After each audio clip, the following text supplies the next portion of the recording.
Hey everybody, Josh Sigurdson, World Alternative Media here, and a militia has mobilized to block the arrest of a 77-year-old Michigan barber who reopened. We're going to get deep into this today, but first make sure to hit that like button, find us on BitChute, find us on float.app, all linked below. We need you guys now more than ever because they are taking down our videos on YouTube and just destroying independent media right now, so we depend on you guys to help keep independent media alive.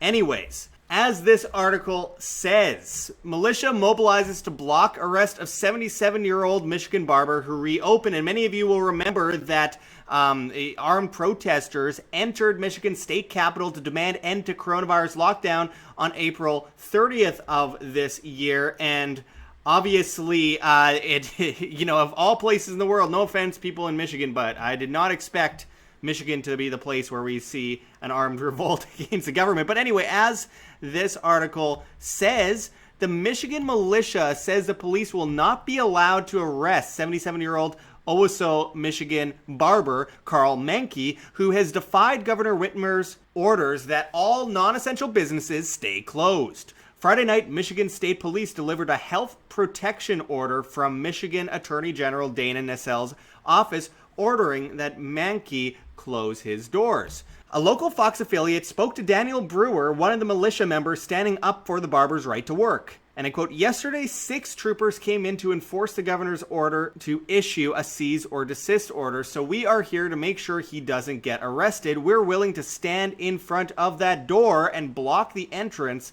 so the police will have no entry there today." And as it continues, it says, as relationships heat up between overreaching government agents and protesters who want to open the economy, people like Manke are being completely let down by the system that claims to want to help them, leading to more anger and outrage than government officials are ready to handle. Manke obeyed the original orders and closed his shop, but when he was turned down for unemployment twice, he said he had no choice but to go back to work to survive. And let me point out, folks, that this isn't about getting haircuts. This is about the biggest economic depression in world history. And this is all based on numbers that were originally 3.7% to 7% death toll rate and turned into a 0.08% to 0.2% death toll rate based on something that appears to have obviously come from a lab in China and Fort Detrick, both at the same time, 2 different strains of a coronavirus, which had government funds and grants, including Fauci at his organization for allergies and contagious diseases, where he funded millions of dollars via the U.S. government grants to the Wuhan lab, which studied coronavirus in bats that was 96% similar to the novel coronavirus. Imagine that, and the studies were done into how to spread it to humans.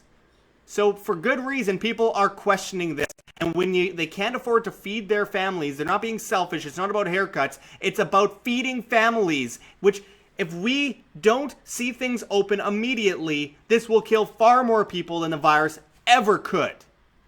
Anyways, getting back into the article here, as it says, Karl Manke's barber and beauty shop in Owosso opened Monday morning and received a packed lobby of customers eager for a trim. The 77-year-old said he followed the order for as long as he could. He said after multiple extensions of the stay-at-home order and no source of income, he had to return to work. And I quote, "I'm not trying to be a scofflaw. I'm trying to make a living," said Manke. "I tried for the unemployment. I was denied twice on unemployment. I haven't seen anything in one of these other checks from the government." Now, obviously, we are hearing things from the governor. It says, Whitmer, very disappointed after Michigan panel delays move to ban guns from Capitol. That's going to help. Oh, yeah, you're going to ban protests and then ban guns and ban people from working. That's really going to work very well for you, dude. As it says, the state is looking at the issue after armed protesters against the governor's stay-at-home order entered the building again, which happened back in April. And there's lots of protests that have been popping up in Michigan since. And thank God there's some people out there that are willing to stand up against this massive poverty, starvation, the suicide rate skyrocketing, domestic abuse, child abuse, all sorts of horrible things are happening, drug abuse, alcohol abuse. I mean, seriously, guys, this is a tragedy. It says, Michigan lawmaker seeks Capitol gun ban ahead of coronavirus. protests. And as this sign says here, those who would give up liberty to purchase safety deserve neither. And obviously that's a Ben Franklin quote. Carrying on, they like to frame this issue in a way that makes them feel better about themselves. It says out of this Yahoo News article, armed activists escort black lawmaker to Michigan's capital after coronavirus protests attended by white supremacists. Now, there's always going to be provocateurs. There will always be provocateurs that make people look bad. But I guarantee you, 99% of the people at these protests, armed or not, are not white supremacists. But that's how things like Vice frame it. They claimed people who are protesting the orders are white supremacists. They're Nazis. Anyone that dares to want a job back are Nazis. Yeah, that's really going to feel good to all the people who can't feed their family. After a while, every time they look at the news and see themselves in the news, they're being called a Nazi. I'm interviewing people here in Mexico that are doing the same thing, protesting because they want to go back to work. There's barely any deaths here. And are they Nazis too? These Mexicans down here in Puerto Vallarta, are they Nazis? Are they Trump supporters? I think not.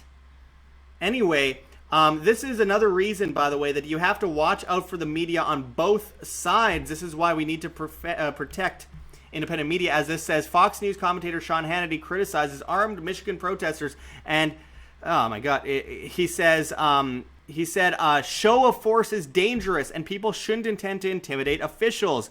God forbid something happens, then they're going to go after all of us law-abiding Second Amendment people, said Hannity, who added that he agreed with the protesters' message about reopening the economy. But Hannity, the whole reason for those guns is for this very reason. As most people on the right rightly say, now I'm not right or left, but just giving some credit here, it's not about hunting. Second Amendment is about defending yourself, your life, liberty, and property. They're defending their life, liberty, and property right now. And calling it dangerous is just irresponsible. And let's remember what the United States was founded on. Literally an armed revolt against the biggest global empire in history up to this point. Now China's taken over. Point is, this is exactly what guns were meant to be obtained for in the first place. And you can disagree with that all you want, but there actually there is some leeway being made in Michigan right now because of this. Obviously, at the same time, the U.S. government, I think it's House Resolution 5717, sponsored by Hank Johnson, is talking about trying to put a massive tax on guns and a massive tax on ammunition, while the Virginia governor is trying to ban guns in the state, and red flag laws are run amok right now, and no one's allowed to protest it.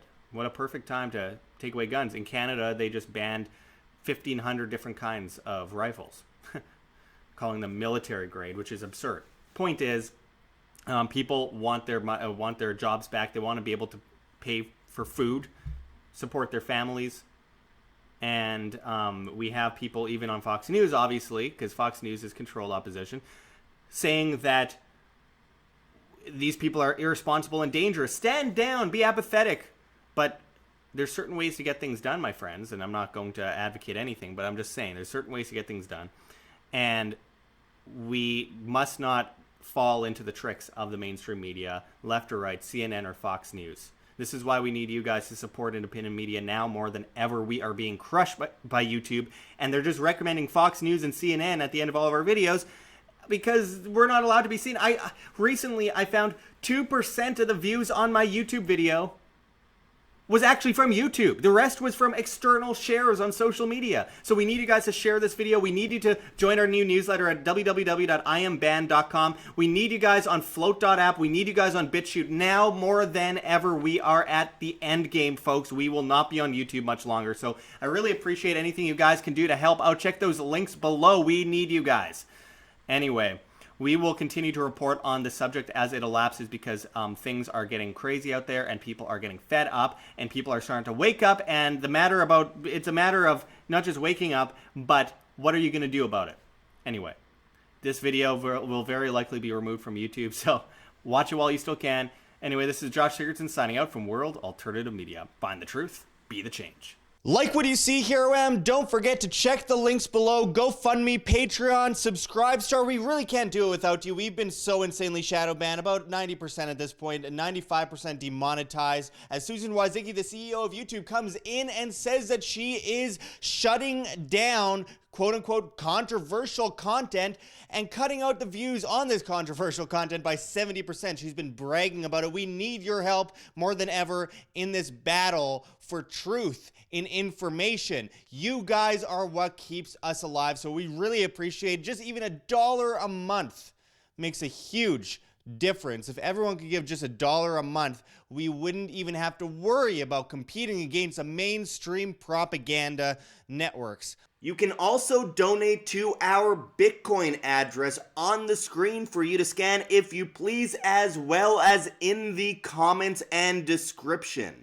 Liking and sharing makes a big difference as well, and finding us on alternative social media platforms like float.app, that's flote.app, makes a huge difference. We're at Josh Sigurdson as well as at Wham. Float is replacing Facebook, YouTube, Twitter, Twitch, Tumblr, Reddit, and Patreon all in one with encrypted private messaging, and of course monetization on videos for creators, live streams with super chats in crypto, and most of all, no algorithm, because at the end of the day, it's all about reach, guys. This is all about actually reaching people with the message and waking up the public. You can also find us on Instagram, Twitter, Minds, BitChute, all sorts of different platforms. Try to follow us on as many things as possible, because very soon this channel will very likely just be completely deleted from YouTube, and you'll never see us again, and you'll be stuck with only the mainstream networks. Also, come on out and see us at Anarcho Vegas 2020 in Las Vegas, Nevada in July, where such speakers such as G. Edward Griffin and many others will be speaking. You could use promo code WHAM on your VIP tickets and save 10%, as well as buy extremely cheap tickets for just $20.20. You won't find a cheaper conference than this with such amazing names. Check anarchovegas.com for more information on that. We hope to see you out there. And anyway, I really appreciate all of you guys joining us. You make it possible for us to survive in this volatile, propagandized climate. Until next time, this is Josh Sigurdson signing out from World Alternative Media. Find the truth, be the change.